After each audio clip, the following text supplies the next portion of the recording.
Hujan turun deras membasahi kota kecil tempat Alia tinggal bersama suaminya, Raka. Di rumah sederhana berdinding bata yang masih terlihat setengah jadi, terdengar suara riuh dari dapur. Alia, perempuan dengan wajah lembut dan mata penuh harap, sedang menanak nasi sambil sesekali mengecek air hujan yang menetes dari atap bocor. Yah, bocor lagi. Gumam Alia pelan sambil menggeser ember ke bawah tetesan air.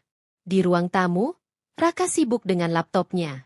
Pria itu berambisi besar untuk menjadi pengusaha sukses. Sejak menikah dengan Alia 2 tahun lalu, mereka bersama-sama berjuang membangun bisnis kecil-kecilan, jualan makanan ringan secara online. Alia yang memasak, Raka yang memasarkan. Sayang, kamu sudah transfer untuk beli bahan besok? Tanya Alia sambil membawa secangkir teh hangat. Belum bisa sekarang. Aku lagi butuh bayar iklan online. Nanti kita cari cara, ya? Jawab Raka tanpa menatap istrinya. Alia hanya mengangguk. Sudah biasa baginya mengalah demi impian Raka. Bahkan tabungan warisan dari orang tuanya pun sudah ia berikan tanpa berpikir 2 kali. Semua demi masa depan yang mereka impikan bersama. Kadang Alia menahan lapar demi memastikan semua bahan produksi cukup. Ia menjahit kembali baju lamanya, tidak pernah membeli barang untuk dirinya sendiri. Saat orang lain sibuk mempercantik diri, ia sibuk mencuci, mengolah pesanan, dan membungkus kiriman. Namun di balik kelelahan itu, ada cinta yang menguatkan. Senyuman Raka saat mereka mengepak ratusan paket pertama kali, pelukan hangatnya saat mereka berhasil mendapat pelanggan besar pertama, semuanya terekam manis dalam ingatan Alia. Ia percaya, cinta mereka akan tumbuh bersama waktu dan kesuksesan. Tahun demi tahun berlalu. Bisnis mereka berkembang. Awalnya hanya melayani pesanan dari tetangga, kini sudah menjangkau seluruh Jawa melalui marketplace. Mereka pindah ke rumah kontrakan yang lebih besar, dan Raka mulai sering pergi keluar kota untuk mengembangkan relasi bisnis. Namun, sejak itu pula, sikap Raka mulai berubah. Ia sering pulang larut malam, bahkan kadang tidak pulang sama sekali. Tatapannya pada Alia sudah tidak sehangat dulu. Kata-kata manis digantikan dengan amarah dan tuduhan yang menusuk hati. Kamu kenapa sih lama-lama makin dandan? Jangan-jangan kamu selingkuh, ya? Bentaknya suatu malam. Alia hanya bisa menahan tangis. Ia tidak mengerti, dari mana datangnya kecurigaan itu. Ia hanya ingin terlihat cantik di depan suaminya, karena merasa Raka makin jauh. Aku cuma pengen kamu lihat aku kayak dulu. Kita jarang ngobrol, jarang jalan bareng. Alah, akting aja kamu. Udah, jangan pura-pura lugu. Sejak malam itu, Raka sering mengabaikannya. Bahkan beberapa bulan kemudian, ia mulai mengunci ponselnya dan menyimpan uang secara pribadi. Alia masih bertahan. Ia percaya, mungkin suaminya hanya lelah dan tertekan oleh pekerjaan. Alia bahkan mencoba membangkitkan kembali suasana rumah tangga mereka. Ia menyiapkan makan malam spesial, menyiapkan hadiah kecil, bahkan menulis surat cinta yang ia selipkan di tas kerja Raka. Tapi semua itu hanya berbalas dinginnya sikap. Suatu kali, Alia menemukan nota pembelian perhiasan mahal di saku celana Raka. Tapi ia tidak pernah menerima perhiasan itu. Saat ditanya, Raka hanya menjawab singkat, "Itu hadiah buat klien." Suatu hari, Alia menerima pesan dari nomor tak dikenal. Isinya foto Raka sedang bersama seorang wanita lain. Mereka terlihat sangat dekat di sebuah kafe di Surabaya. Hati Alia remuk seketika. Dengan tangan gemetar, ia menghadapkan ponsel itu kepada Raka saat pria itu pulang. "Ini siapa? Kak? Kamu bilang ke Surabaya mau ketemu vendor." Raka menatap layar ponsel itu sebentar, lalu mendengus. "Kamu dapat dari mana ini? Stalking aku ya? Ya udah kalau kamu udah tahu. Emang kenapa? Kamu juga pasti udah main belakang, kan?" "Astagfirullah. Aku nggak pernah ngelakuin itu. Kamu tuduh aku apa sih, Kak?" "Udah, jangan akting. Aku capek. Kamu tuh bikin beban. Nggak bantu bisnis, cuma nuntut." Padahal, Alia tahu betul. Ia yang mengolah semua pesanan, yang mengurus keuangan saat awal-awal, yang rela tidur 2 jam sehari demi menyelesaikan orderan. Tapi semuanya seolah tak berarti lagi. Sejak saat itu, perlakuan Raka makin buruk. Ia mulai membawa wanita itu ke rumah ketika Alia sedang tidak di sana. Para tetangga mulai bisik-bisik. Dan nama Alia mulai tercemar di lingkungan mereka. Ia merasa sendirian. Bahkan sahabat dekatnya pun mulai menjauh, karena percaya pada rumor yang disebar Raka. Sebulan kemudian, Raka menggugat cerai Alia. Ia membawa serta bukti-bukti palsu, foto editan, chat yang dimanipulasi. Mertuanya, Ibu Darmi, ikut menyudutkan Alia. Perempuan macam kamu gak pantas buat anak saya. Dari awal saya gak setuju Raka nikah sama kamu. Bu, saya gak pernah selingkuh. Saya cuma pengen rumah tangga ini tetap utuh. Udah, jangan banyak alasan. Kamu tuh cuma numpang hidup. Anak saya sukses juga karena kerja keras dia, bukan karena kamu. Tanpa pengacara dan tanpa harta, Alia hanya bisa menunduk di depan hakim. Ia kalah dalam segala hal, cinta, harga diri, dan keadilan. Setelah perceraian, Alia keluar dari rumah dengan hanya satu koper kecil dan satu tabung gas LPG yang ia beli sendiri. Hujan turun lagi hari itu. Sama seperti malam pertama mereka menempati rumah kecil dulu. Namun, kali ini, Alia tahu bahwa ini bukan akhir. Ini adalah awal dari sesuatu yang jauh lebih besar. Dengan luka yang dalam, ia bersumpah dalam hati.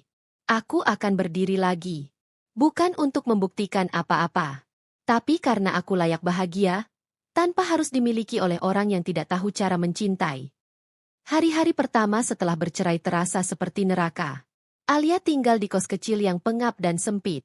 Ia harus menerima pekerjaan serabutan. Jadi tukang bersih-bersih, penjaga toko, bahkan pernah jadi SPG makanan di supermarket hanya untuk bisa makan dan membayar sewa. Tapi dalam kelelahan itu, ia mulai menemukan kembali dirinya. Ia mulai mengikuti pelatihan UMKM gratis dari Dinas Kota, belajar cara membangun brand, mengatur keuangan, dan memanfaatkan media sosial. Ia juga kembali bertemu dengan teman lamanya, Hana, yang kini jadi pengusaha online sukses. Aku lihat kamu punya potensi, Li. Jangan berhenti. Dunia nggak berakhir cuma karena kamu diceraikan. Kamu bukan perempuan gagal. Kamu cuma salah pasangan, kata Hana sambil menggenggam tangan Alia. Alia menangis malam itu. Tapi untuk pertama kalinya, itu bukan tangis karena hancur. Itu tangis karena merasa ada yang percaya padanya lagi. Hujan kembali turun, membasahi kota yang tak pernah benar-benar ramah bagi Alia. Tapi kali ini, ia tidak lagi memandang keluar jendela sambil menangisi takdir. Ia duduk di depan meja kayu kecil di kosnya yang pengap, menatap layar ponsel yang menampilkan video pelatihan UMKM daring. Membangun brand bukan soal modal besar, tapi soal cerita. Buat pelanggan merasa menjadi bagian dari kisah Anda, kata pemateri dalam video itu. Alia mencatat dengan tekun. Tangannya lincah, mencatat poin-poin penting di buku tulis murah yang ia beli dari sisa gajinya sebagai penjaga toko. Kos-kosan yang ia sewa bukanlah tempat yang nyaman. Kamarnya hanya muat satu kasur lipat, meja belajar kecil, dan satu rak buku. Tapi di tempat sempit itu, Alia merasa lebih damai dibanding rumah besar yang dulu ia tinggali bersama Raka. Tak ada teriakan, tak ada caci maki. Hanya suara hujan, dan detak jantungnya sendiri yang perlahan mulai menemukan irama baru. Setiap pagi, Alia berangkat bekerja sebagai penjaga toko kelontong di pasar kecil. Pekerjaannya sederhana, tapi cukup untuk menutupi kebutuhan sehari-hari. Ia bekerja dengan giat, seringkali mengambil lembur agar bisa menabung sedikit demi sedikit. Suatu hari, saat sedang menyusun rak, seorang perempuan cantik dengan penampilan rapi dan elegan datang menghampirinya. Alia. Alia menoleh. Wajah itu begitu familiar. Mata bundar, rambut lurus sebahu, dan senyuman hangat. Hana, sahabat lamanya semasa SMA. Hana? Ya Allah, kamu? Alia langsung memeluk temannya itu. Mereka duduk di bangku depan toko, berbagi cerita sambil minum teh hangat. Alia sempat malu saat menceritakan hidupnya kini. Tapi Hana tidak menunjukkan rasa kasihan. Aku bangga kamu masih bertahan, Li. Banyak orang dalam posisi kamu udah nyerah. Tapi kamu masih berdiri. Itu luar biasa. Alia tersenyum malu. Aku gak tahu harus mulai dari mana, Han. Tapi aku pengen berubah. Aku pengen mandiri. Kamu suka bikin makanan, kan? Dulu kamu jago banget bikin kue-kue kecil buat bazar. Kenapa gak mulai dari situ lagi? Aku punya kenalan yang bisa bantu produksi awal. Aku juga bisa bantu promosiin lewat sosial mediaku. Mata Alia berkaca-kaca. Untuk pertama kalinya dalam waktu yang lama, ada yang percaya padanya. Benar-benar percaya. Dengan modal dari gajinya dan sedikit pinjaman dari Hana, Alia memulai kembali.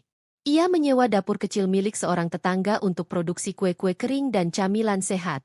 Ia menamai brandnya Dapur Alinea, gabungan dari namanya dan kata linear. Simbol dari hidup yang terus bergerak maju meski tak selalu lurus. Ia mendesain sendiri logo dengan aplikasi gratis, membuat akun Instagram dan TikTok, lalu mulai memposting konten. Proses memasak, cerita perjuangannya, testimoni dari pelanggan pertama. Hari demi hari, Alia mulai menerima pesanan kecil dari lingkungan sekitar. Dari 10 kotak kue, jadi 30, lalu 50. Ia merekrut 2 ibu-ibu tetangganya untuk membantu, memberi mereka upah harian. Salah satu video testimoni dari pelanggan viral di TikTok mengangkat cerita tentang perempuan yang bangkit dari kehancuran rumah tangga dan membangun bisnis dari nol. Dalam seminggu, pengikutnya naik drastis. Pesanan datang dari berbagai kota. Ia mulai kebanjiran permintaan untuk hampers, catering ringan, dan bahkan undangan workshop memasak daring. Namun, jalan Alia tidak selalu mulus. Mertuanya, Bu Darmi, mengetahui bisnis Alia berkembang. Ia menyebarkan fitnah di media sosial, jangan percaya sama Dapur Alinea. Itu bisnis yang dibangun dari uang hasil nipu mantan suami. Perempuan ini dulu tinggal numpang, sekarang sok sukses. Komentar negatif mulai muncul di postingan Alia. Beberapa netizen ikut menyudutkan. Ada pelanggan yang bahkan membatalkan pesanan karena takut reputasi buruk. Hana langsung menelepon. Li, jangan baca komentar itu. Kamu tahu siapa dirimu sebenarnya. Jangan biarkan kebisingan orang lain menenggelamkan suaramu. Alia menghapus aplikasi media sosial dari ponselnya selama beberapa hari. Ia fokus ke produksi dan pelanggan tetap. Ia juga mulai merancang strategi brand lebih profesional, dengan menggandeng mahasiswa desain dan digital marketing yang mencari pengalaman kerja. Suatu malam, Alia duduk di depan dapur, memandangi langit. Bulan purnama menggantung seperti harapan yang diam-diam tumbuh. Ia membuka kembali buku catatannya dan menulis, mereka bisa mengambil nama baikku, hartaku, bahkan masa laluku. Tapi tidak akan pernah bisa mengambil tekadku. Beberapa minggu kemudian, Alia menerima email dari perusahaan retail besar di Jakarta. Mereka tertarik menjual produk Dapur Alinea sebagai bagian dari program UMKM unggulan mereka. Tidak hanya itu, salah satu investor dari startup makanan sehat juga menghubungi Alia untuk potensi kolaborasi. Perjalanan Alia yang ia dokumentasikan secara jujur dan inspiratif rupanya menarik perhatian banyak pihak. Sementara itu, di sisi lain kota, bisnis Raka mulai goyah. Wanita yang dulu menjadi selingkuhannya ternyata menggunakan nama Raka untuk membuka usaha tiruan, lalu kabur membawa dana investor. Raka kehilangan kepercayaan dari klien, dan reputasinya menurun drastis. Ia bahkan mulai dikejar utang dari rekan bisnisnya yang merasa tertipu. Kabar itu sampai ke telinga Alia, tapi ia hanya tersenyum kecil. Bukan karena senang melihat mantan suaminya jatuh, tapi karena ia tahu, keadilan tidak harus datang lewat balas dendam. Kadang, semesta punya caranya sendiri. Di akhir bab ini, Alia berdiri di depan spanduk besar bertuliskan, launching produk baru Dapur Alinea, di sebuah bazar UMKM bergengsi. Ia memakai pakaian sederhana tapi anggun, rambut diikat rapi, dan senyum tak pernah lepas dari wajahnya. Dari jauh, Hana memotret momen itu dan mengunggahnya dengan caption, "Untukmu yang pernah jatuh, dan memilih bangkit dengan elegan." Perempuan ini adalah definisi dari kekuatan yang sesungguhnya. Dan di antara keramaian itu, seseorang diam-diam memotret Alia dari balik kacamata hitamnya. Sosok itu mengenal wajah itu dengan baik. Raka. Ia hanya bisa menatap mantan istrinya dari kejauhan. Perempuan yang dulu ia hina, kini berdiri di panggung kesuksesan yang dibangunnya sendiri. Langit sore itu cerah. Secerah hati Alia yang untuk pertama kalinya merasa berdiri di panggung miliknya sendiri. Gedung pameran UMKM se-Jawa Barat penuh sesak oleh para pengusaha kecil, investor, media, dan pengunjung yang penasaran dengan brand-brand baru yang tengah naik daun. Di antara keramaian itu, booth Dapur Alinea menjadi salah satu yang paling ramai dikunjungi. "Kak, kuenya enak banget. Aku udah follow IG-nya dari awal viral. Loh, Mbak Alia, boleh selfie? Cerita hidup Mbak itu inspiratif banget. Saya juga ibu rumah tangga yang pengin bangkit kayak Mbak. Alia hanya bisa tersenyum sambil sesekali menunduk sopan. Meski lelah, hatinya hangat. Segala perjuangan, air mata, dan hinaan yang pernah ia telan kini seakan dibayar lunas oleh sorakan kecil ini. Hana berdiri di sampingnya, sibuk membantu mengatur stok dan membalas pertanyaan pengunjung. Li, kamu jadi pembicara di sesi forumnya. 1 jam lagi. Mereka antusias banget mau dengar kisah kamu. Ucap Hana sambil menyerahkan daftar rundown. Alia mengangguk. Terima kasih, Han. Kalau bukan karena kamu. SSST, jangan mulai drama lagi. Yang harus kamu tahu, kamu berhasil karena kamu berani. Aku cuma bantu dorong. Namun di tengah keramaian yang membahagiakan itu, ada sepasang mata yang memandang tajam ke arah booth Alia. Wajah itu menegang, alisnya bertaut, dan bibirnya terkatup rapat. Raka. Ia berdiri di antara kerumunan, menyamar dengan kacamata hitam dan topi hitam. Tapi sorot matanya tak bisa menyembunyikan keterkejutan. Ia menyaksikan mantan istrinya berdiri dengan percaya diri di hadapan puluhan pengunjung, menerima pujian, dialu-alukan, bahkan diminta tanda tangan di produk kemasannya. Raka menelan ludah. Tak pernah terbayangkan dalam hidupnya. Perempuan yang dulu ia remehkan itu kini berdiri begitu tinggi. 1 jam kemudian, Alia berada di atas panggung kecil tempat forum diskusi berlangsung. Ia duduk bersama 2 narasumber lain, lalu dipersilakan berbicara. Saya bukan lulusan ekonomi, bukan juga pebisnis dari keluarga kaya. Saya hanya perempuan biasa yang pernah merasa tidak berharga. Tapi satu hal yang saya pelajari dari hidup adalah, saat kamu berhenti berharap dari orang lain dan mulai percaya pada diri sendiri, kamu menemukan kekuatan luar biasa dalam dirimu. Tepuk tangan membahana. Beberapa peserta bahkan terlihat mengusap mata mereka yang basah. Di belakang aula, Raka berdiri kaku. Ia tak percaya. Kata-kata yang keluar dari mulut Alia begitu matang, dewasa, dan menyentuh. Seketika, hatinya campur aduk, antara kagum, malu, dan kesal. Malam itu, Alia menerima banyak pesan pujian, undangan kerjasama, dan bahkan tawaran untuk kolaborasi antar daerah. Saat ia baru saja akan mematikan ponsel untuk istirahat, sebuah pesan masuk. Dari nomor yang sangat dikenalnya. Raka, Alia selamat ya. Aku lihat penampilan kamu tadi. Hebat banget. Boleh kita ketemu? Ngopi sebentar aja. Aku cuma pengin ngobrol. Alia menatap layar cukup lama. Tidak ada gejolak. Tidak ada kemarahan. Hanya perasaan tenang yang aneh. Ia membalas singkat, besok, jam 10 pagi. Kafe kopi sore. Jangan terlambat. Keesokan harinya, Raka datang dengan penampilan rapi tapi jelas berbeda dari biasanya. Wajahnya sedikit kusam, kantung mata menghiasi sorot matanya. Ia duduk di sudut kafe, dan Alia datang tepat waktu. Kamu kelihatan beda, ucap Raka sambil tersenyum kaku. Kamu juga, jawab Alia datar. Langsung ke intinya aja, Raka. Waktuku terbatas. Raka terdiam sejenak, lalu menghela napas. Aku salah, Alia. Aku kehilangan arah. Setelah kamu pergi, semuanya hancur. Wanita itu bohong. Dia kabur bawa modal yang aku investasikan. Bisnis aku hampir kolaps.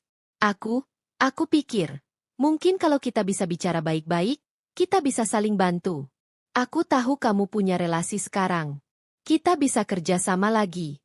Mungkin mulai dari awal. Alia menatapnya tajam, namun tenang. Kamu tahu kenapa aku gak marah sekarang, Raka? Karena aku sudah selesai dengan kamu. Kamu bukan bagian dari cerita baruku. Raka tercekat. Jadi kamu benar-benar gak mau beri aku kesempatan? Kesempatan? Kamu udah ambil semua milikku. Harga diriku, perasaanku, bahkan martabatku di depan ibumu. Kamu injak-injak semua itu. Sekarang, saat kamu jatuh, kamu minta tangan untuk ditarik naik? Bukan aku orangnya. Alia berdiri, mengambil tasnya. Aku doakan kamu belajar dari semua ini. Tapi aku tidak akan jadi pelampiasan kesalahanmu. Selamat tinggal, Raka. Ia melangkah pergi tanpa menoleh lagi. Beberapa minggu setelah pertemuan itu, sebuah brand baru muncul di media sosial, Dapur Alinya. Nama, logo, dan kemasannya sangat mirip dengan Dapur Alinea, milik Alia. Netizen mulai membandingkan, dan banyak yang marah karena menganggap brand baru itu menjiplak. Plagiat. Jelas-jelas tiruan. Kreativitas nol. Ini pasti usaha saingan yang iri sama suksesnya Alia. Tak lama, terungkap bahwa pemilik Dapur Alinya adalah Raka, yang mencoba membangun kembali bisnisnya lewat meniru brand Alia. Namun usahanya tidak berhasil. Banyak pihak mulai memboikot produknya. Beberapa bahkan membuat thread di Twitter tentang kisah perempuan yang dijatuhkan suaminya tapi bangkit jadi lebih hebat dari sang pengkhianat. Media mulai mengangkat kisah itu, dan Alia mendapat undangan sebagai narasumber di TV nasional. Pada acara talk show itu, pembawa acara bertanya, "Apa pesan Anda untuk perempuan di luar sana yang mungkin sedang mengalami hal serupa?" Alia tersenyum. "Jangan takut jatuh. Karena dari jatuh kita belajar berdiri. Dan saat kita berdiri karena kekuatan kita sendiri, tak ada siapapun yang bisa meremehkan kita lagi." Alia berdiri di depan cermin di kantornya yang baru. Ia memakai setelan blazer sederhana namun elegan. Di mejanya, tergeletak proposal kerjasama dengan perusahaan multinasional yang tertarik ekspor produk dapur Alinea ke luar negeri. Hana masuk ke ruangan dengan ekspresi bahagia. "Li, kamu tahu gak? Raka katanya udah dijatuhi tuntutan karena investor lama dia nuntut balik." Alia tidak menjawab. Ia hanya menatap keluar jendela, melihat matahari yang terbit dengan indahnya. "Aku gak peduli. Aku sudah terlalu jauh untuk melihat ke belakang." Pagi itu, mentari menyusup lembut melalui celah tirai kantor baru Alia. Interior modern bernuansa kayu dengan sentuhan tanaman hijau memberikan nuansa segar dan hangat. Di atas meja kerjanya yang elegan, tergeletak puluhan proposal kerjasama, sebagian besar berasal dari luar negeri. Sejak tampil di acara talk show nasional, pamor Dapur Alinea meroket. "Kak, media dari Singapura itu konfirmasi mau wawancara langsung minggu depan," ujar Hana sambil masuk membawa segelas kopi. Alia tersenyum. "Terima kasih, Han.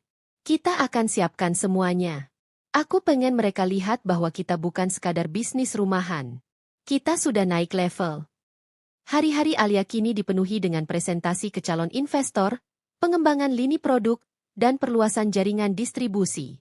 Ia bahkan mulai membangun divisi pelatihan khusus untuk para ibu rumah tangga yang ingin memulai usaha kecil. Salah satu sesi pelatihan digelar di sebuah desa di pinggiran kota Bandung. Alia berdiri di depan puluhan ibu yang antusias menyimak setiap katanya. "Dulu saya cuma bisa masak di dapur kecil kontrakan. Sekarang saya bisa bantu orang lain berdiri sendiri. Karena kita para perempuan juga bisa punya kekuatan ekonomi, kalau kita mau berusaha dan saling dukung." Tepuk tangan menggema. Beberapa ibu bahkan menangis, terharu oleh semangat Alia. Sementara itu, di sisi lain kota, Raka terjebak dalam lingkaran masalah. Usahanya ditinggalkan investor, produk tiruannya tak laku, dan citranya di mata publik hancur. Ia menerima surat panggilan dari pengadilan, karena salah satu mantan investornya melayangkan gugatan atas dugaan penipuan. "Gue butuh uang, Don. Lo kenal siapa aja yang bisa pinjemin modal cepat?" Raka berbicara cepat melalui telepon. "Semua udah tahu masalah lo, Rak. Gak ada yang mau deketin lo sekarang. Lo bener-bener hancur." Raka membanting ponselnya. Sementara itu, Alia mendapat kabar bahwa satu perusahaan kuliner besar yang dulu bekerja sama dengan Raka, Gastroindo, menawarkan joint venture dengan Dapur Alinea. "Kami sudah lama memperhatikan perkembangan Anda, Bu Alia," ucap Pemer Hartanto, Direktur Utama Gastroindo dalam pertemuan eksklusif di Hotel Bintang 5. "Kami percaya, Anda punya potensi untuk mendobrak pasar ekspor makanan beku." Alia mendengarkan dengan tenang. Namun dalam hati ia merasa ada satu hal yang harus ia pastikan. "Saya tertarik, Pak. Tapi saya punya satu syarat. Saya ingin semua bentuk kerjasama, bahkan sisa kemitraan yang pernah Gastroindo miliki dengan Raka, diselesaikan lebih dulu. Saya tidak mau ada konflik kepentingan." Hartanto terdiam sejenak, lalu tersenyum. "Kami sudah memutus semua hubungan dengan pihak itu. Anda tidak perlu khawatir." Beberapa hari kemudian, Alia dan timnya menggelar peluncuran produk baru dapur Alinea, frozen food premium dengan bahan lokal. Acara digelar di ballroom hotel ternama. Undangan hadir dari berbagai kalangan, media, food blogger, pengusaha, hingga pejabat daerah. Saat Alia naik ke atas panggung untuk menyampaikan pidato peluncuran, ia mengenakan gaun putih sederhana namun elegan. Aura kepercayaan dirinya memancar. Ini bukan sekadar peluncuran produk baru, katanya. Ini adalah langkah pembuktian bahwa dari luka bisa tumbuh kekuatan. Dan dari kekuatan, lahir keberanian untuk mengubah nasib. Hana yang duduk di barisan depan, menatap sahabatnya dengan mata berkaca-kaca. Tak lama setelah acara selesai, Alia dihampiri seorang pria muda berkacamata. "Permisi, Bu Alia. Saya dari firma hukum Adi Putra. Kami mewakili beberapa investor yang pernah ditipu oleh Raka. Boleh kami minta waktu Ibu sebentar?" Alia mengangguk. Mereka duduk di lounge hotel. "Kami tahu hubungan masa lalu Ibu dengan Raka. Kami tidak ingin melibatkan Ibu. Tapi salah satu aset yang dulu atas nama Anda pernah digunakan sebagai jaminan fiktif oleh Raka. Kami butuh klarifikasi." Alia menghela napas. Luka lama itu kembali terkuak. Namun ia sudah siap. "Saya akan bantu semampu saya. Tapi saya juga akan melibatkan kuasa hukum saya. Saya tidak ingin dijadikan tameng lagi." Di hari yang sama, berita tentang gugatan besar terhadap Raka mulai muncul di media. Nama Alia ikut disebut, namun dibersihkan dengan cepat karena ia secara aktif membantu penyelidikan. Publik semakin simpati padanya. Banyak yang mengirim pesan dukungan. "Mbak Alia kuat banget. Salut. Dari korban jadi pemenang sejati. Bisa nggak ya kita punya menteri UMKM kayak Alia?" Di rumah kecil kontrakannya yang sekarang bahkan mulai menunggak listrik, Raka duduk memandangi layar ponselnya. Wajah Alia menghiasi laman berita, bukan lagi sebagai istri pengusaha Raka, tapi sebagai CEO sukses yang menjadi inspirasi nasional. Ia meneteskan air mata. Bukan karena menyesal telah menyanyiakan Alia, tapi karena egonya terluka melihat Alia mampu berdiri lebih tinggi darinya sekarang. "Kamu menang, Li, kamu menang. Tapi kamu juga ngerampas semuanya dariku," gumamnya getir. Malam itu, Alia berdiri di balkon apartemennya yang baru. Kota gemerlap di bawah sana menjadi saksi bisu atas semua perjalanan panjangnya. "Hidup ini bukan soal balas dendam," bisiknya. "Tapi soal pembuktian bahwa aku bisa tetap berdiri, bahkan saat semua menjatuhkanku." Hana datang membawa 2 gelas teh hangat. Mereka duduk berdampingan. "Masih banyak yang harus kita perjuangkan." "Ya," kata Hana. "Iya. Tapi sekarang, kita tahu arahnya. Dan aku tahu satu hal. Aku nggak sendiri lagi." Kamera terakhir menyorot foto-foto perjuangan Alia di dinding kantornya. Dari dapur kontrakan sempit, kebut pameran kecil, hingga panggung inspirasi nasional. Langkah pembuktian telah dimulai. Dan Alia baru saja memantapkan pijakannya di medan perang yang sebenarnya. Pagi hari di kantor dapur Alinea dimulai dengan kedatangan surat yang tak terduga. Surat itu disegel dengan stempel pengadilan. Alamat pengirim berasal dari firma hukum yang sebelumnya menemui Alia. Hana yang membukanya lebih dulu bergegas masuk ke ruangan Alia. "Kak, ini sepertinya penting. Dari pengadilan negeri." Alia menerima surat itu dengan tenang, membacanya dengan seksama. Di dalamnya tertulis panggilan resmi sebagai saksi dalam kasus penipuan yang dilakukan Raka. Hatinya bergemuruh, tapi wajahnya tetap datar. "Berarti waktunya tiba juga," bisiknya. Di hari yang sama, Raka tengah menghadiri rapat darurat bersama kuasa hukumnya. Semua bukti sudah memberatkannya. Jejak rekening palsu, perjanjian fiktif, dan dokumen pinjaman yang memakai nama Alia sebagai jaminan semuanya terungkap. "Lo harus bisa tarik simpati, Rak," kata pengacaranya. "Kalau bisa, munculkan narasi bahwa lo juga korban kesalahan sistem atau mantan istri lo." Raka mendengus. "Dia bukan istri gue lagi. Tapi dia juga yang bikin gue jatuh begini." Hari sidang pun tiba. Media memadati halaman pengadilan, sebagian besar datang untuk meliput kesaksian Alia. Ia datang ditemani kuasa hukumnya dan Hana. Pakaian yang dikenakannya sederhana, blazer biru tua dan celana bahan, tapi auranya tetap memancarkan kekuatan. Di ruang sidang, Alia bersaksi dengan tenang. Ia menjawab semua pertanyaan dengan jelas, menunjukkan bukti bahwa dirinya tidak tahu-menahu tentang tindakan Raka saat itu. Ia bahkan menunjukkan dokumen perceraian yang menyatakan harta mereka telah dipisahkan sejak awal. Hakim mengangguk puas. Kuasa hukum Raka mencoba memutarbalikkan narasi, tapi Alia tetap tegas. Kalau saya bisa kembali ke masa lalu, saya akan memilih tetap hidup sederhana tapi tidak dibohongi, katanya mantap. Raka menunduk. Entah karena malu, atau karena tak lagi mampu menghadapi kenyataan. Beberapa hari setelah sidang, Alia menerima tawaran untuk menjadi pembicara di forum internasional tentang pemberdayaan perempuan dan bisnis. Tawaran itu datang dari Singapura, dan akan disiarkan ke belasan negara di Asia Tenggara. Apa aku harus pergi, Han? Hana tersenyum, memegang tangan Alia. Kak, ini langkah berikutnya. Dunia harus tahu cerita kamu. Bukan untuk pamer, tapi untuk menginspirasi. Alia mengangguk. Malam itu ia duduk di depan cermin, melihat bayangannya sendiri. Dulu, wanita di cermin itu rapuh dan bingung. Kini, matanya menyimpan bara keyakinan. Raka, yang kini menunggu putusan pengadilan, mencoba menghubungi satu-satunya orang yang tersisa, ibunya. Tapi sang ibu tidak menjawab. Bahkan keluarganya sendiri menolak terlibat karena takut ikut terseret masalah hukum. Semua pergi, katanya pada dirinya sendiri. Bahkan Alia, yang dulu paling sabar. Ia berjalan menyusuri gang sempit menuju kos murah yang sekarang ia tinggali. Setiap langkahnya seperti bayangan dari masa lalu saat ia dan Alia dulu memulai segalanya dari nol. Tapi kini, Alia terbang tinggi, sementara ia terbenam dalam lumpur yang ia ciptakan sendiri.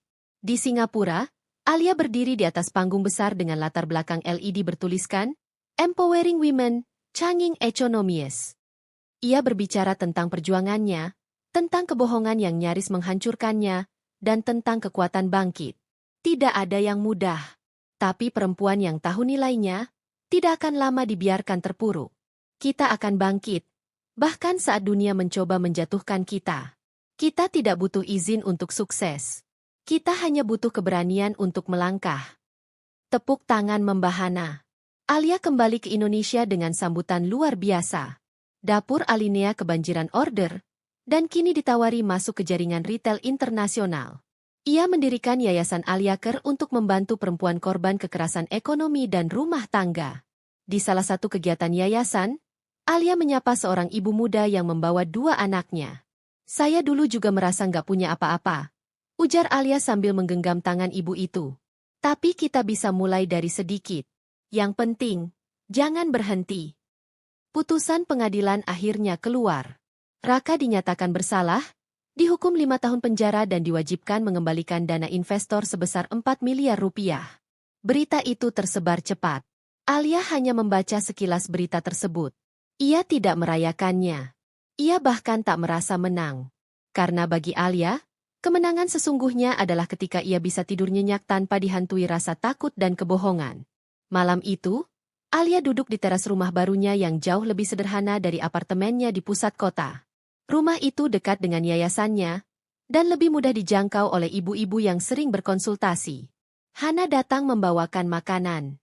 Besok kita ke daerah pinggiran buat program edukasi ekonomi ya, Kak.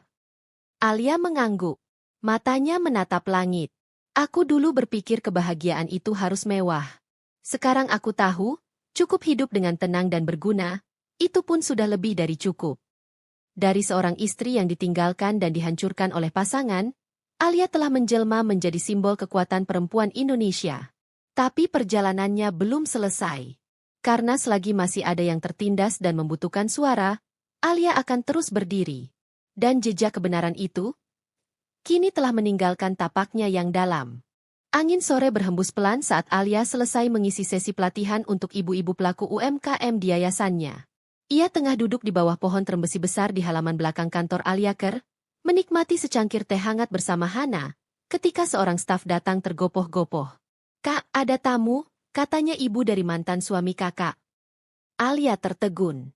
Cangkir tehnya berhenti di udara. Hana melirik Alia, mencari ekspresi dari wajah sahabatnya itu. Tapi Alia tetap tenang, hanya menarik napas dalam. Silakan masuk, biar aku yang temui. Di ruang tamu kecil yayasan, Duduk seorang perempuan parubaya dengan rambut yang telah memutih sebagian. Wajahnya tampak lelah, jauh dari kesan elegan seperti yang Alia ingat. Dialah Busari, ibu dari Raka, yang dulu begitu bangga pada putranya dan memandang sebelah mata pada Alia. "Alia, kamu cantik sekali sekarang," ucap Busari begitu melihatnya. "Terima kasih, Bu. Saya kaget ibu datang ke sini. Ada yang bisa saya bantu?" Busari menggenggam tas tangannya erat. "Saya tahu kamu nggak punya alasan buat terima saya. Tapi saya minta maaf. Dari lubuk hati paling dalam." Alia duduk perlahan. Matanya tak berkedip. Saya dulu buta. Alia. Saya pikir Raka itu anak sempurna. Tapi ternyata saya salah besar. Dan waktu saya sadar, semuanya sudah terlambat." Busari mengeluarkan sebuah foto kecil dari dalam tasnya. Foto Alia dan Raka saat pernikahan dulu. "Kamu tampak begitu bahagia. Tapi saya malah sibuk mengatur, mencampuri. Padahal seharusnya saya melindungi kamu. Kamu bukan cuma menantu. Kamu dulu anak saya juga." Alia terdiam. Luka lama mengendap. Tapi suara tulus dari mulut Busari membuka kembali sebagian ingatan itu. Betapa dulu ia sering dipermalukan, dianggap rendahannya karena bukan berasal dari keluarga berada. "Raka sekarang di penjara. Saya tidak punya siapa-siapa lagi. Dan saya tidak berharap kamu maafkan saya sekarang. Saya hanya ingin memperbaiki yang masih bisa diperbaiki." Setelah pertemuan itu, Alia duduk lama di ruang kerjanya. Hana masuk membawa camilan kecil. Tapi Alia hanya menatap kosong ke arah jendela. "Kamu baik-baik aja, Kak?" Alia mengangguk perlahan. "Aku cuma nggak nyangka, orang yang paling menyakiti aku sekarang malah datang minta maaf. Apa kamu percaya dia tulus?" "Aku nggak tahu. Tapi aku tahu rasanya ditolak, diremehkan.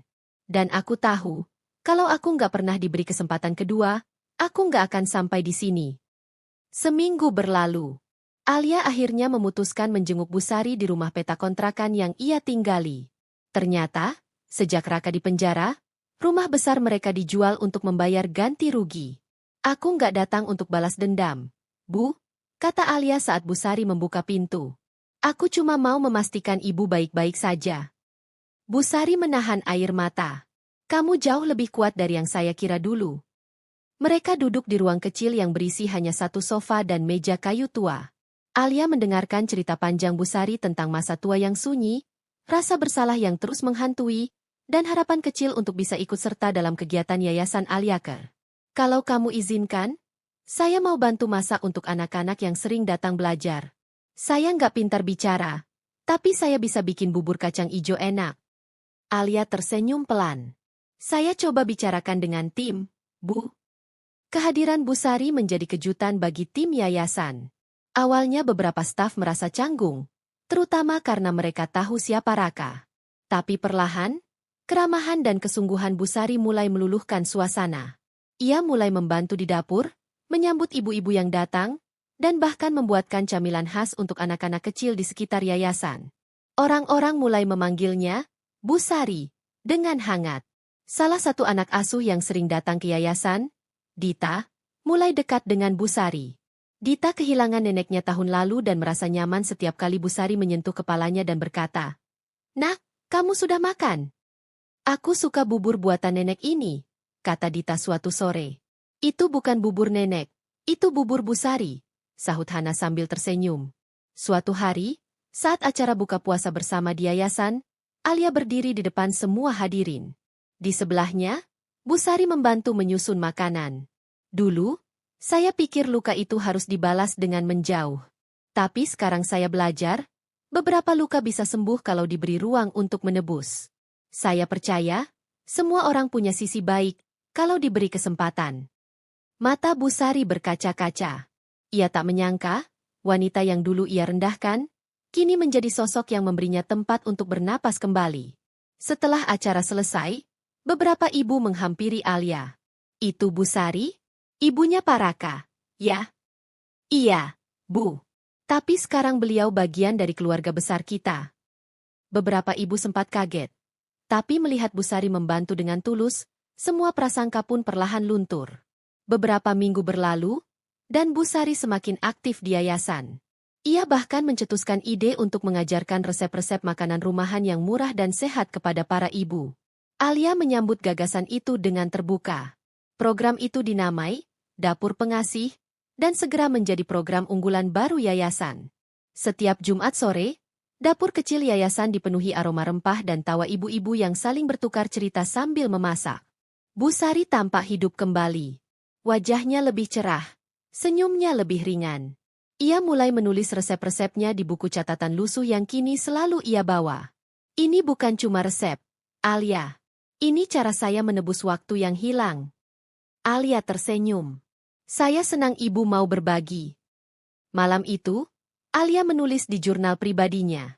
Aku tidak akan pernah lupa rasa sakitku. Tapi aku juga tidak mau jadi wanita yang mengajarkan dendam. Aku ingin anak-anak perempuanku kelak tahu, kekuatan sejati bukan hanya bangkit, tapi juga memberi ruang untuk berubah. Dan begitulah, mantan mertua yang dulu menyakitinya, kini menjadi bagian kecil dari perjalanan penyembuhannya. Sinar matahari menembus tirai tipis di ruang kerja Alia. Meja kerjanya dipenuhi berkas-berkas proposal dan laporan kegiatan yayasan. Alia duduk termenung, membaca laporan kemajuan program, Dapur Pengasih, yang kini telah menjadi gerakan kecil di beberapa kelurahan sekitar. Ia tak menyangka ide sederhana dari Bu Sari bisa membawa dampak sebesar ini. Namun pagi itu, ada satu hal lain yang mengganggu pikirannya. Email dari seorang pemilik perusahaan besar masuk semalam. Nama yang sudah tak asing lagi, Surya Wirawan, mantan rekan bisnis Raka, dan salah satu investor yang dulu menolak bekerja sama dengan Alia saat ia masih bersama Raka. Tapi kini, pria itu ingin berinvestasi di Alia Care.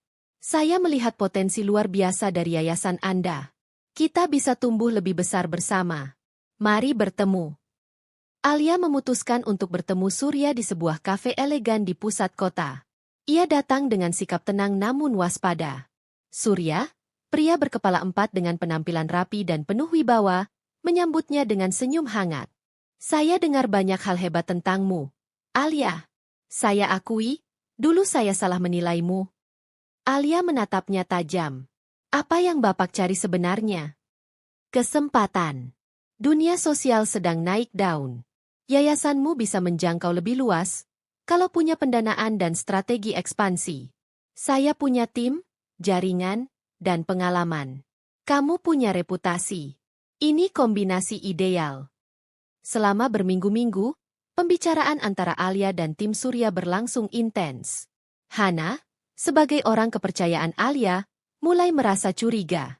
Kak, kamu yakin orang ini bisa dipercaya? Dulu dia teman dekat Raka. Loh? Aku tahu, Han. Tapi aku juga belajar dari masa lalu. Aku nggak mau menilai orang dari relasinya saja. Aku akan tetap berhati-hati. Namun tanpa sepengetahuan Alia, Surya ternyata punya rencana tersembunyi. Ia bukan hanya ingin mendanai yayasan, ia ingin menguasainya. Beberapa minggu setelah kerjasama dimulai, perubahan mulai terasa. Tim baru dari Surya ikut masuk ke struktur yayasan.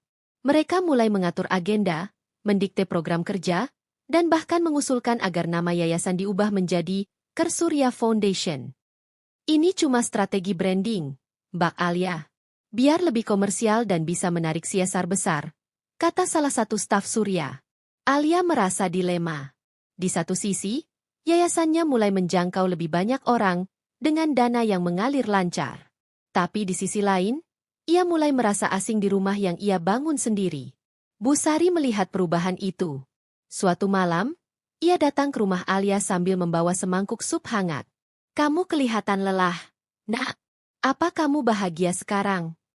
Alia menghela napas. Aku bingung, Bu. Aku merasa seperti kehilangan kendali atas tempat yang aku ciptakan. Tapi aku juga takut, kalau aku menolak perubahan ini, semuanya akan runtuh. Bu Sari menggenggam tangan Alia. Dulu saya kehilangan keluarga karena terlalu percaya orang yang salah. Jangan ulangi kesalahan itu. Dengarkan hatimu. Yayasan ini hidup karena nilai-nilai kamu, bukan karena uang mereka. Puncaknya terjadi saat Alia menemukan draft perjanjian kerjasama final yang diam-diam disiapkan oleh tim hukum Surya. Dalam dokumen itu, tercantum bahwa 60% saham dan hak keputusan yayasan akan berpindah ke pihak investor. Ini pengkhianatan, gumam Alia. Ia langsung mengadakan rapat darurat. Semua staf lama, termasuk Hana dan Busari, hadir. Alia menunjukkan dokumen itu dan membuka semua fakta. Saya butuh dukungan kalian. Kita bisa mundur dari kerjasama ini. Tapi artinya, kita harus mulai lagi dari nol. Tanpa dana besar. Tanpa jaringan mewah. Tapi yayasan ini akan tetap milik kita. Suasana hening. Lalu Hana berdiri. Aku lebih milih kerja lembur tanpa gaji, daripada lihat yayasan ini jadi milik orang-orang tamak. Satu persatu, staf lain mengangguk. Bahkan ibu-ibu relawan ikut menandatangani petisi untuk menolak dominasi pihak luar. Alia pun memutuskan untuk keluar dari kerjasama tersebut. Ia mengembalikan semua dana yang belum digunakan dan secara resmi mencabut kontrak sebelum ditandatangani. Keputusan ini memicu reaksi keras dari Surya. Kamu akan rugi besar, Alia. Kamu tidak akan bertahan lama. Tapi Alia hanya tersenyum. Saya pernah kehilangan segalanya dan bangkit. Saya tidak takut kehilangan uang. Saya hanya takut kehilangan prinsip. Beberapa bulan kemudian, Alia Ker memang mengalami masa sulit. Tapi dari sisa dana pribadi dan dukungan para relawan, mereka bangkit perlahan. Justru saat itu, mereka mendapatkan pengakuan dari lembaga internasional atas integritas dan keberanian mempertahankan nilai sosial murni. Dan sebuah kabar mengejutkan datang dari media, perusahaan Surya terlibat dalam skandal penyalahgunaan dana CSR. Beberapa proyek fiktif dan manipulasi laporan keuangan terbongkar. Nama Surya hancur di publik. Alia hanya membaca berita itu sambil duduk di teras rumah yayasan, ditemani teh dan suara anak-anak belajar mengaji di belakang. Ia tahu, badai akan selalu datang. Tapi kini ia lebih kuat, lebih bijak, dan tidak sendirian. Malam itu, Alia menulis di jurnalnya. Aku berdiri di persimpangan dan memilih jalan yang tidak mudah. Tapi aku tahu, jalan ini membawaku tetap menjadi diriku sendiri. Dan itu cukup. Pagi itu, mentari bersinar lebih hangat dari biasanya. Di halaman Yayasan Alia Ker, anak-anak berkumpul mengenakan pakaian berwarna cerah. Mereka mempersiapkan acara kecil sebagai bentuk rasa syukur atas perjalanan yayasan yang berhasil melewati masa sulit. Kak Alia, lihat, kami buat drama tentang perjuangan Ibu Kartini. Seru seorang gadis kecil bernama Rani sambil membawa kerudung dari kertas warna-warni. Alia tersenyum. Bagus sekali. Rani, kakak yakin kamu bisa jadi Kartini masa depan. Namun meski senyum mengembang di wajah, Alia belum sepenuhnya tenang. Pasca mundurnya kerjasama dengan Surya, yayasan mengalami banyak kekurangan dana. Beberapa program harus dihentikan sementara. Tapi semangat para relawan dan dukungan warga sekitar justru membuat Alia semakin yakin bahwa perjuangannya belum selesai. Beberapa hari kemudian, Alia mendapat telepon dari seorang jurnalis muda bernama Niko dari salah satu media nasional. Saya tertarik mengangkat cerita tentang keberanian Anda menolak intervensi investor. Ini inspiratif sekali. Apakah saya boleh datang dan mewawancarai Anda? Alia ragu sejenak, namun akhirnya mengizinkan. Keesokan harinya, Niko datang dan menghabiskan waktu seharian di yayasan. Ia menyaksikan aktivitas para ibu-ibu yang memasak di dapur komunitas, anak-anak yang belajar di ruang kelas sederhana, hingga sesi konseling gratis untuk perempuan korban KDRT. Kak Alia, tempat ini luar biasa. Gak cuma menolong, tapi juga membangkitkan harga diri banyak orang, ujar Niko dengan mata berkaca-kaca. 2 minggu setelah wawancara, artikel tentang Alia Ker tayang dengan judul, Yayasan yang menolak dijual, kisah perempuan yang memilih integritas. Artikel itu viral. Ribuan orang membagikan kisah Alia di media sosial. Banyak yang terinspirasi dan mulai berdonasi secara mandiri ke rekening yayasan. Bahkan beberapa artis dan tokoh masyarakat menyuarakan dukungan mereka. Kita perlu lebih banyak Alia di negeri ini, tulis salah satu selebriti. Dalam sebulan, akun resmi yayasan melonjak pengikutnya. Permintaan kerjasama dan kolaborasi datang dari berbagai pihak, yang kali ini tanpa syarat kepemilikan atau kontrol. Sementara itu, Raka diam-diam memperhatikan semua itu dari kejauhan. Ia kini tidak lagi berada di puncak kejayaannya. Setelah reputasi Surya hancur, perusahaan Raka yang banyak bergantung pada jaringan bisnis Surya juga ikut terdampak. Proyek-proyeknya terhenti. Investor menarik diri. Bahkan aset perusahaan mulai disita karena utang menumpuk. Ia duduk di kursi kantornya yang hampir kosong, membaca artikel tentang Alia. Perempuan ini, bagaimana bisa dia bangkit sejauh ini? Kemudian ia melihat komentar-komentar penuh pujian terhadap Alia, sementara nama Raka semakin pudar dalam dunia bisnis. Di sisi lain, Busari semakin aktif membantu yayasan. Ia bahkan mencetuskan ide untuk membuka program pelatihan keterampilan bagi janda dan perempuan lansia. Alia menyambut antusias. Mereka bukan beban, mereka hanya belum diberi kesempatan, ujar Busari. Pelatihan itu diberi nama Langkah Baru dan diadakan setiap akhir pekan. Program ini menjadi magnet baru bagi banyak komunitas lokal. Salah satu momen paling mengharukan terjadi ketika seorang nenek bernama Mbah Liem, yang awalnya hanya datang untuk melihat-lihat, akhirnya berhasil membuat kerajinan tangan dan menjualnya secara daring. Saya pikir hidup saya sudah selesai. Tapi ternyata, saya masih bisa berkarya. Terima kasih, Nak Alia, katanya sambil menangis. Tak lama setelah itu, Alia diundang dalam sebuah acara talk show televisi nasional. Ia duduk di samping tokoh-tokoh perempuan hebat lainnya. Saat giliran Alia bicara, ia bercerita tentang perjalanan panjang dari titik terendah hidupnya hingga kini.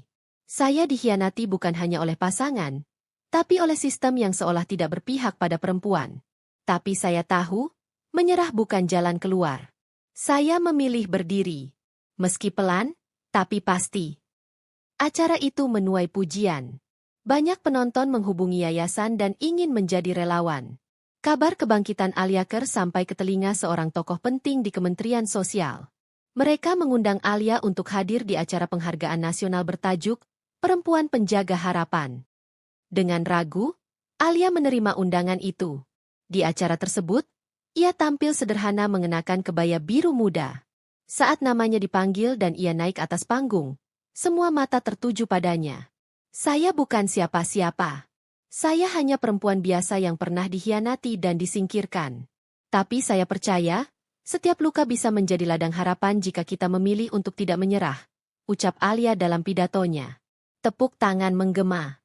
Banyak yang menitikkan air mata. Setelah acara itu, Alia mendapat undangan menjadi pembicara di berbagai forum. Ia tak hanya bicara soal yayasan, tapi juga soal pemberdayaan perempuan, integritas dalam sosial bisnis, dan pentingnya keberanian dalam mempertahankan nilai. Suatu hari, usai mengisi seminar di sebuah universitas, seorang gadis muda menghampirinya. Kak, saya dulu hampir bunuh diri karena merasa tak punya masa depan. Tapi waktu saya baca kisah Kak Alia, saya berubah. Sekarang saya kuliah dan aktif di organisasi perempuan kampus. Terima kasih, Kak. Alia memeluk gadis itu erat. Air matanya jatuh, bukan karena sedih, tapi karena bahagia. Pada ulang tahun ketiga Alia Ker, mereka mengadakan festival kecil. Ada bazar UMKM binaan yayasan, pertunjukan seni anak-anak, hingga pameran foto dokumentasi perjalanan mereka.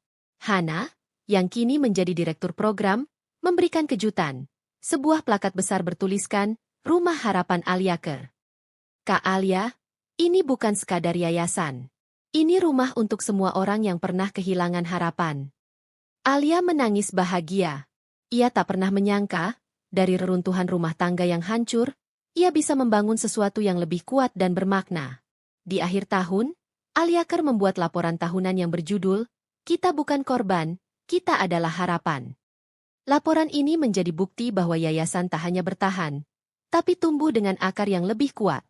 Dalam satu halaman terakhir, ada foto Alia bersama para staf dan relawan. Semuanya tersenyum di depan rumah sederhana yang menjadi pusat kegiatan yayasan.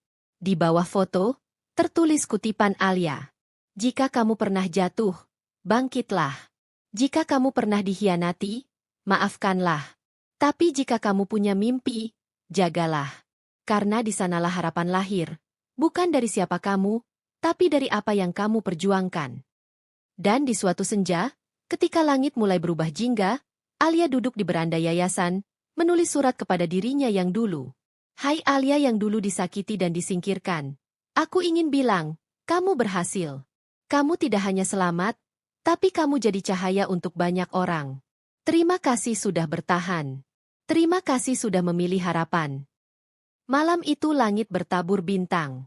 Di beranda rumah sederhana yang menjadi pusat kegiatan Yayasan Alia Care, Alia duduk sendirian. Di tangannya, secangkir teh hangat mengepul, temaram cahaya lampu taman menari-nari di wajahnya. Semilir angin membawa aroma melati dari kebun kecil di samping rumah. Semua terasa damai.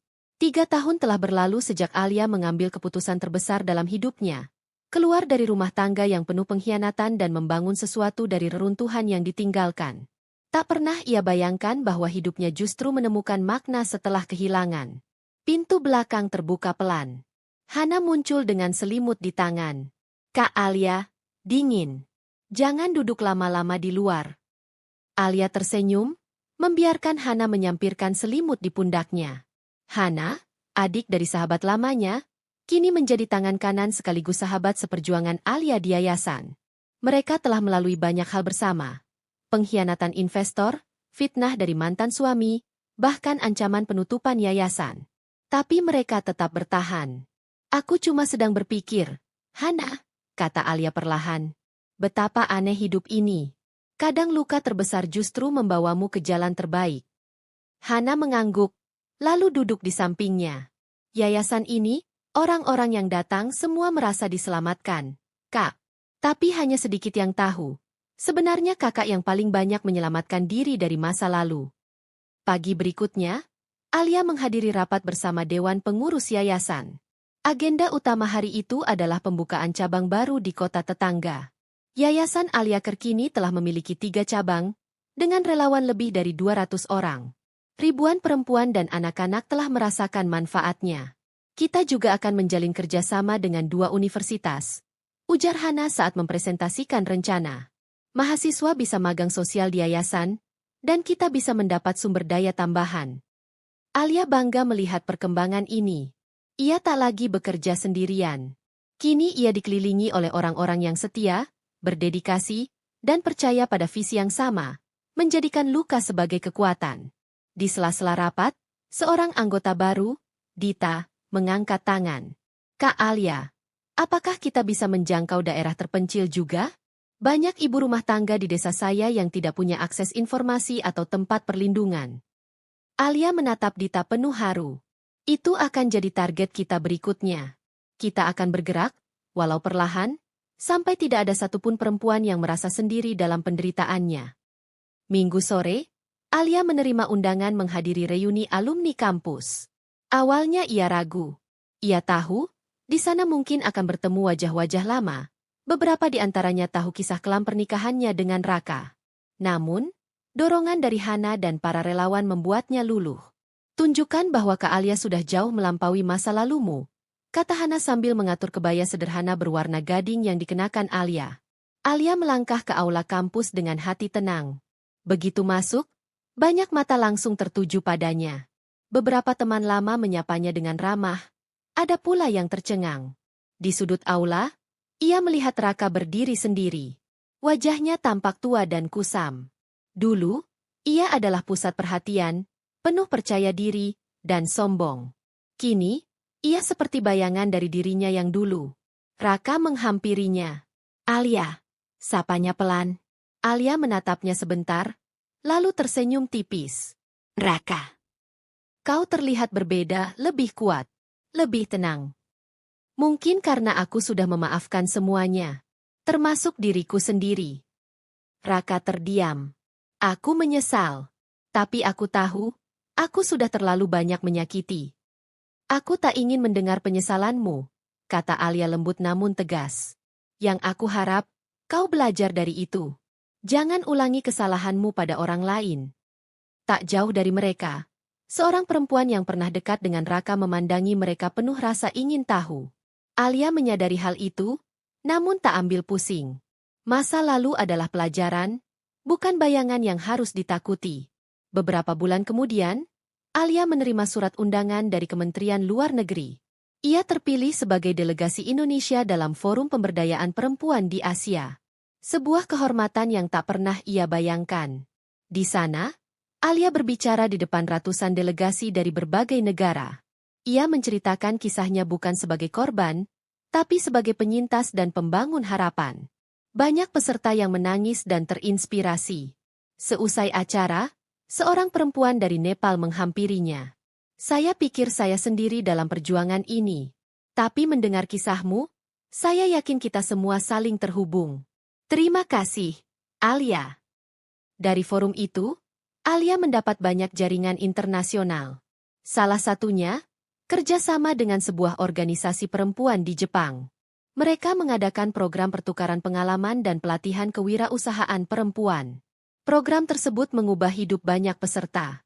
Salah satunya adalah Yuli, ibu muda korban KDRT, yang kini membuka bisnis makanan kecil dengan omset jutaan rupiah. Saya tidak percaya saya bisa sampai di titik ini, kata Yuli pada Alia sambil menangis. Terima kasih karena sudah percaya pada saya saat saya sendiri pun ragu. Tahun keempat, Alia memutuskan menulis buku. Judulnya, Cahaya dari Luka. Buku itu berisi kisah perjalanannya, dari pengkhianatan, kehilangan, bangkit, hingga membangun yayasan yang kini menjadi rumah harapan bagi banyak orang.